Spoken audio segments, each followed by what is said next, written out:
Fair warning, I can't guarantee the veracity of any of this. It's not that I don't want to tell you, trust me, I would if I could, but there's just no way to be sure. Hell, even mentioning this probably isn't a good plan.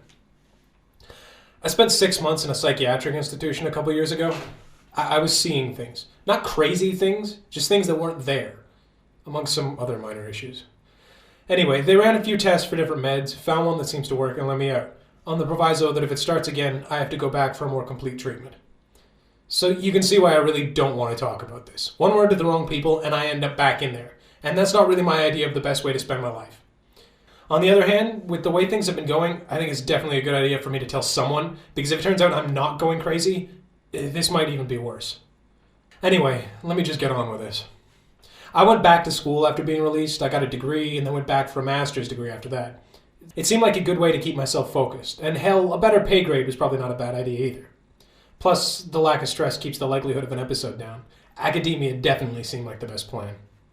I'm pretty close to the end of that now, so I spend a lot of time in the library because the shared office I have with 5 other grads has no windows and smells like it hasn't been cleaned in about a decade. I usually set up off to the back to avoid all the undergrads that seem to think that the library is a social club. I also tend to get there early because if you're going to spend all day reading boring books, you might as well start early. It's a nice little area around that, actually. Just a couple tables hidden in the stacks and the windows letting in the morning sun. Really relaxing. Remember what I said about stress and all. Today, however, there was something slightly unusual. I'd been reading, or pretending to read, for about an hour, so it must have still been before 8 a.m. Suddenly, a young woman shows up in the back area. She looks rather unexceptional, just another student, maybe a little conservative. She's got long brown hair, very straight, and she's dressed in one of those cardigans and a knee-length skirt, like you'd see in ads for universities back in the 70s and 80s, you know what I mean? Anyway, nothing unusual about that, except for a student being awake before 8, I guess. It's a little strange that she comes over to my table and asks to sit there, but it happens. Still, I can't shake the feeling that I recognize her. So I assume she's in one of the classes I TA for, or for someone else in the department. Not a big deal. She probably just wants some help with something, and that's what I'm there for, right? So we study for a while, and suddenly, to no one's surprise, she's asking questions about one of the classes I teach for. It doesn't bother me. It's definitely more interested in the book that I'm trying to read. Throughout the whole conversation, though, I'm trying to remember who she is. I remember things about her very clearly. Not just the way she dresses, which does stand out a little, but it's a campus, right? You get all kinds. It's more than that. I recognize the way she talks, but I can't remember her being in any of my tutorials for these classes, and I remember this. It's not just the way that she's very attractive, and she is, and don't go off on me here, I don't touch the students, but the way she stares with such intensity. I swear to God, I even recognize her perfume, which after a few minutes is quite strong in the air. It's pleasant, though. I've always quite liked raspberries. I don't let on, of course. That'd be rude, and I'm trying to get good marks as a TA. So I answer the questions, and she goes on, getting through whatever it is that she's doing. Somehow, I even managed to go through all of this without ever mentioning the fact that I don't know her name. Maybe I'm not as good as I thought, though, because as she was packing up, after she gives me a bright smile and prepares to leave, she sticks out her hand, and I shake it politely, and she says, "I can tell that I've caught you somewhat off guard here, so I'll just reintroduce myself," she says, with another smile. "I'm Alice," she says, and then turns and walks away. It was then that I realized exactly where I knew her from. Okay, I guess I need to explain a bit more here. You ever notice how they say that a lot of great artists are a little mad? I'm pretty sure it works the other way, that people who are a little mad just have a natural talent to produce art. Now, maybe I'm not a great artist, but I seem to at least have a little talent for it. I'm a writer, actually. I produce short stories, usually. Some of them have even been published by a couple of journals. If you're into that sort of thing, you've probably read one or two, but if not, then I doubt it. I write under an assumed name anyway, so it's not like there's any fame in it, or money, but that's really besides the point. Anyway, one of the most popular short stories I wrote is about a stalker who obsesses over a classmate she barely knows. She can't even tell why, but she follows this guy, gets to know everything about him, and uses it to get closer and closer to him. Little meetings at first, just talking to him about things, making sure I'll remember him. A stalker named Alice, who wears outdated but stylish clothes, has a piercing stare and a taste for raspberry perfume. So I think you're probably catching on to why I don't want to tell anyone about this. It's pretty indicative that the meds aren't working when you start seeing people who can't possibly be real. Now hold on though, don't jump to any conclusions. This is a big campus, it could very easily just be a coincidence. That old school look is coming back with the kids, and a lot of people like raspberries. Hell, maybe I was imagining that part. You know how your brain tries to fill in the blanks when you start seeing familiar things? Like that. Still, that whole exchange was exactly how I'd written Alice to be. So unassuming, just trying to get close. At the time, it just stunned me. When she walked away, I couldn't move. My brain was just trying to fit together what happened. Whether it even happened. I knew I'd taken my meds. I never missed that. The stakes are just too high not to. It just seemed so unreal. It was a few minutes before I could piece together something to do. It seems obvious, I guess, but if Alice was real, then she'd have to leave through the main doors. That's the only way into the library, and the front desk sits right in front of them. If she was real, they'd have to have seen her. I didn't count on them being so unhelpful, though. The lady just gives me the dirtiest look and tells me that they can't tell anyone about who comes and goes into the library. I guess she assumed I was trying to follow some girl home. The irony of this is not lost on me, just to point that out. I tried to describe Alice, but Miss Wallace, the head librarian, was having none of it. She eventually told me that she'd have security escort me out if I didn't stop harassing her. I didn't understand that either. I've been in here every morning for months, and they're assuming that I'm just going to stalk some girl? Then again, that's exactly what my Alice would do. The irony of that isn't lost on me either. Left with no choice, I apologized and went back to my books. I didn't get much reading done, but there wasn't really much else I could do. There were only a few other students there this early, and none of them were anywhere near me or the entrance. Yeah, that's all that happened that day. It doesn't seem significant to you? It has seemed significant to the outpatient committee over at the psych facility, so that's enough for me. Those people are not known for being lenient when it comes to the potential safety of the general public. In any case, it certainly wasn't the end of this mess. It was a week or two later. Nothing had happened, and I'd pretty much put the incident out of my mind.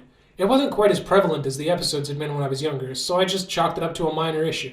It was something maybe to mention at a checkup a few years from now. They'd get mad at me for not mentioning it, but if it was an isolated event, they wouldn't be able to put me away again, and that was the goal. So you can imagine my dismay when I was walking across the courtyard, only to have someone fall in step beside me. "Good afternoon," she said, a polite smile on her face. "I wanted to thank you for the help you gave me the other day in the library. I know it was a bit outside of normal activity, but several of my classmates said you were by far the most helpful. The current DA doesn't explain anything to us."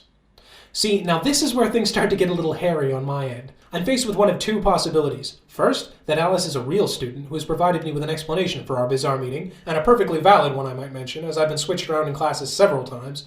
Or second, that I'm not really seeing anyone, and I could very well be seen walking about the courtyard having a conversation with someone who is clearly not there.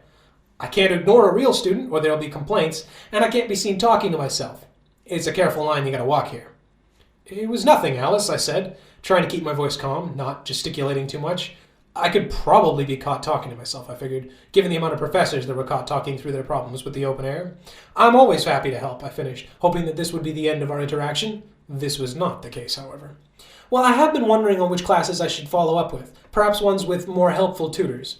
Another perfectly reasonable question, which I had to try and answer without looking too odd to her. I suppose that I could have taken some solace in the fact that there were plenty of people here to ask about whether they knew the girl talking with me, but in this case, if it turned out that there wasn't anyone there, I'd just end up looking crazy again. You can start to see why I'm feeling a bit of pressure now, right? Finally, we made it to the end of the courtyard to head back into the building as I answered Alice's questions. She seemed to show no curiosity as to why I was a bit subdued. Without thinking, I held the door open for her, which received another bright smile from Alice as she went inside, but were anyone watching and she was only the subject of my mind, would certainly not do.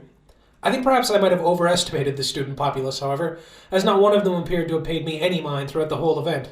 I scanned them all for a moment, and none seemed interested in anything beyond their circle of friends or their iPod. Still, the biggest shock was when I turned back from the courtyard and went inside to discover that there was no sign of Alice or anyone else in that hallway. There was in fact nothing at all, save for the faint smell of raspberries.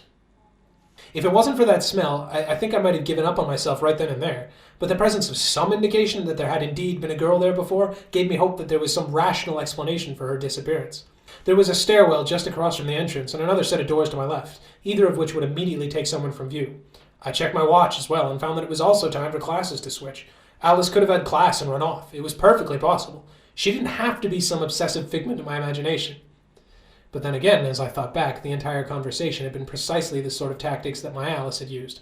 Vaguely flirting comments about seeking a better tutor indicated interest, and she'd established that I knew who she was and remembered her. I'd called her by name this time, as soon as I'd recognized her. This early, that would have filled my Alice with the joy of success. I began to feel less certain of my conclusions. As another few weeks passed, I didn't feel any reassurance as to the isolated nature of Alice's appearances. I started to watch for her, actually. After all, if I could spot her talking with other students, involved in classes, doing literally anything to engage with other people, I could be certain that she wasn't just in my imagination. For all my efforts, though, she seemed to have disappeared. Sometimes I'd spot a girl with her hair or dress, but it would just be someone similar. Sometimes I'd smell raspberries, but never be able to place it. Neither of those indicated anything, though, as that style of dress and choice of perfume was hardly limited to Alice. All of this was a bit maddening in and of itself, really. I started to wonder if I should turn myself into the outpatient committee, but really my heart was never in that. You have to understand how those places are. I might be a bit unsettled, but they're not prepared for anyone with periods of lucidity. It's all blank walls and caged televisions with the same 10 books that never cycle. Most people are too drugged to care, but I only see things. I can interact with the world around me. I just sometimes interact with things that aren't there as well. The point is that it's torture, all right? That's what I want you to understand as I tell you this. I'm hoping you can appreciate that. Let's move on, though. The story isn't over yet. Naturally, it was another few weeks before Alice popped up again, but not as long as before. If she was my Alice, this would indicate that she was stepping up her efforts. But given that it was now time for exams, it seemed all too possible that the girl who'd first come to me for help was looking for more of the same.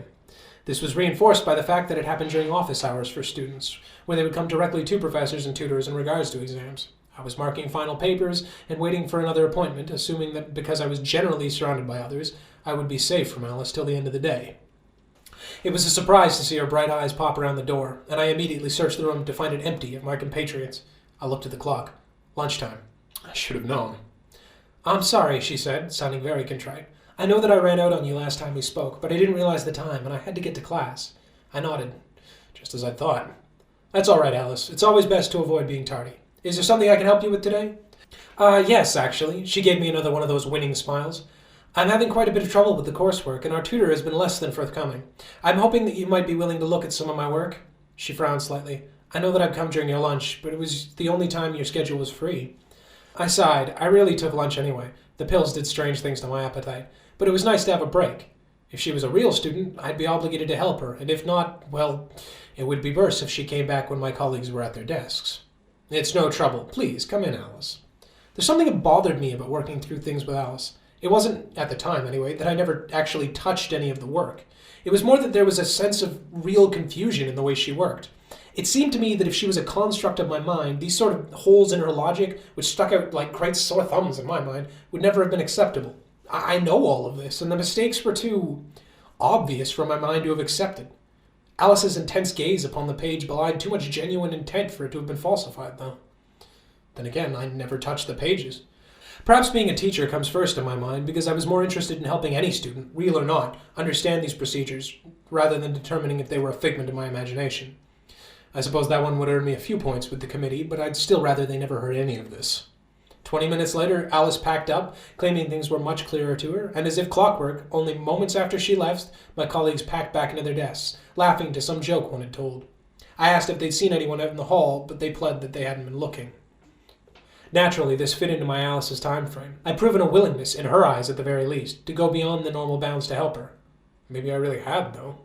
If it were another student, one where I wasn't worried about seeing with them, in case they didn't exist, I might have turned them away over lunch, and just made extra time where normally I had no appointments. A new, disturbing possibility began to intrude on my mind. My Alice was an obsessive stalker, and I was beginning to play into her plans.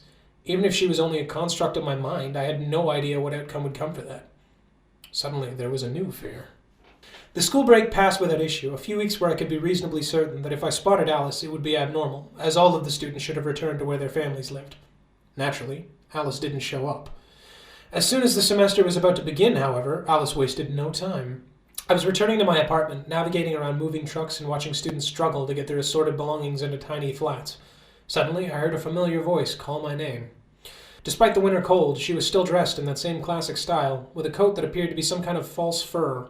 Her eyes were still intense, however, and that perfect smile was the same as always. "Do you live here?" she asked, catching my arm with one gloved hand. "Why, hello, Alice," I smiled back. "I do, actually. I've lived here for quite some time." "With the students?" she said, sounding a bit confused. I laughed. I'd had this conversation before with a few students who'd recognized me. "Well, Alice, I am still a student, remember?" "Oh yes, that's true, isn't it?" I opened the door to the foyer again, and she inclined her head politely, walking in. I held it again for some workmen carrying a couch, who immediately took the only elevator, leaving Alice and I waiting in the foyer. "How rude," she said, hands in her pockets. I nodded in agreement. In the cold winter air, her perfume cut sharply. There was small talk until the elevator returned and we got in. I hesitated for a moment. If Alice was my stalker, then letting her know which floor I lived on was probably only leading into her agenda. It didn't matter in the end, however. "Floor 7, if you please," she said calmly, and I pressed the button. "Looks like we might be neighbors," I said. I even managed to stay calm as I did. To her credit, Alice looked surprised as much as pleased. "I promise I won't hound you for help," she said, with a charming laugh. I'll stick to proper hours only." "Well, I don't imagine it'll be much of an issue," I responded. "I didn't see you on any of the attendance lists for my classes." There it was, out in the open. If Alice was real and she intended to show up in my classes, then she would have been on one of the lists. If she was my falsified Alice, then she couldn't now show up at all. Her face, however, took on a confused look. "That's not right at all," she said. "I was told that my transfer should have gone through." I'll admit that I broke out in a sweat to this. This sort of thing happened all the time, and if my Alice showed up to a class without being on the list, I'd have to ask for her name. I'd be forced to engage with her in public. This was impossible. The elevator doors opened and we moved down the hallway, in opposite directions, fortunately. My heart hammered in my chest. I didn't think to follow her until it was too late, and when I turned back, she was already around a corner. I couldn't just go knocking on doors. I was starting to have real trouble now. It had been 2 days since the elevator ride, and I was becoming paranoid of seeing Alice anywhere. She was in my classes and in my apartment building. There was only so long that this could go on before I'd see her while someone else was there, and I'd be exposed. It hit me like a sledgehammer. This was exactly how Alice's plans had begun to wind up in the story.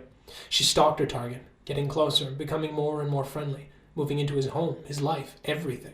Slowly, her target began to slip, going a little mad, because of the continual coincidence of this girl. There was only one explanation. Alice was getting ready to bring herself to her endgame. I needed to do something to settle this before it was too late. I needed to know if Alice was real. Unfortunately, it was unlikely anyone would go anywhere right now.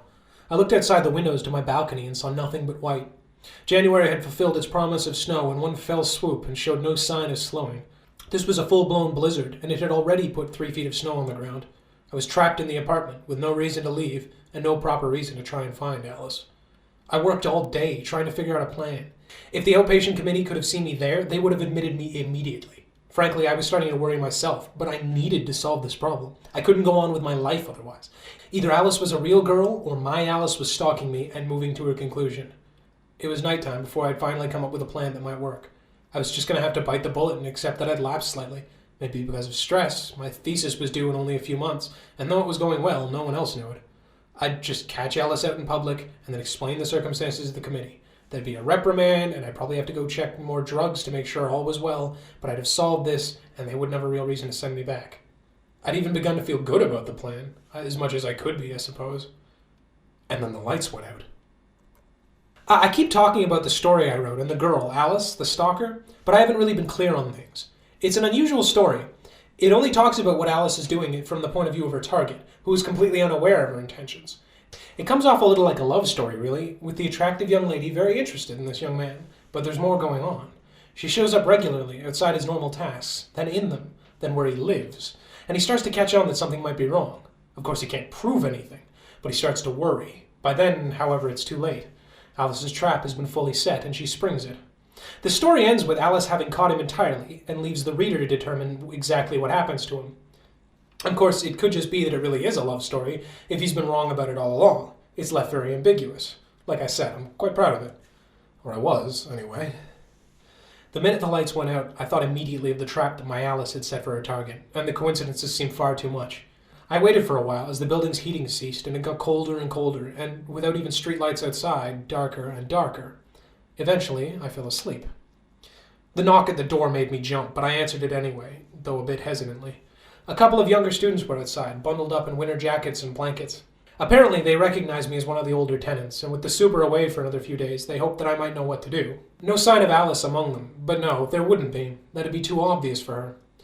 I gave them what advice I could, trying to calm down the worst of it, and, because some of them insisted, said I'd go take a look at the furnace. Honestly, they were probably right. In a city this far north, the backup generator should have kicked in after a few hours. Why else would we have paid so much for this stupid thing? I don't know what they thought I could do about it, but sometimes when people look to you as a leader, you have to reassure them, just to keep the whole group from panicking. I put on my own winter jacket, told them to stick together and to send anyone with serious concerns over to my apartment, and then I'd deal with it when I returned in about half an hour. I had to take the stairs down, of course, but that wasn't too bad, aside from the way the wind blew down there. The door at the top had never really shut entirely, and that meant that there was snow blowing around now. I shivered, but persevered down to the basement level. It was good to at least take my mind off Alice. I wish I could say the same about the basement. The emergency lights were on, so why the hell wasn't the damn backup generator, I thought, giving the windowless hallways a dull red light? I won't lie, that would have been spooky under the best of circumstances, but I was already worried about Alice's trap, which made me extra wary. Maybe if I'd been more clever, I would have brought a flashlight. I stumbled through the darkness, looking for the sign reading furnace, and almost missed it because, of all the brilliant ideas the super had, this sign was written in red, matching the lights. I pulled the door open and was met with complete darkness. Unbelievable. The basement had emergency lights, but not the furnace room? Well, I could see 2 sets of lights off to the back, one green and one flashing red, but these were small, the sort stuck on a machine of some kind. Luck might have prevailed on this one, but I managed to walk through the darkness to the lights without tripping over anything. Through the dim glare of the green light, I saw a primer, and the red light seemed to be a button. I'm not a mechanical genius, but I can figure out some things. I pressed the primer, which briefly hummed. The red light flashed, then went solid, and then turned green as well. I pressed that. A few moments of sputter, and then the generator turned on. I heard the sound of a fan in the furnace, and then that too spurred to life. I turned back towards the doorway I'd come in, and was briefly blinded. I jumped back, my heart thumping in my chest, one arm raised, but heard nothing. After a moment, my eyes adjusted, and I swore. Unbelievable. The emergency lights in the furnace room were on the backup generator. I was going to give the super an earful when he got back. The stairwell was still cold, but it was no worse than coming down. At least no ice had formed. Finally, I made it back to my floor. The heat hadn't reached here yet, so it was still absolutely freezing. I knocked on a door, but there was no response. Maybe that should have bothered me, but I did tell all the kids to stay together, so they were probably all in one apartment. I didn't have time to check on them all, so I just went back to mine. I walked back into my apartment, closed the door, and turned around to my living room, small as it was. Then I noticed 2 things. One was a false fur coat on my couch. The other was a faint smell of raspberries. Thank you for listening to Alice by Piet DeJong.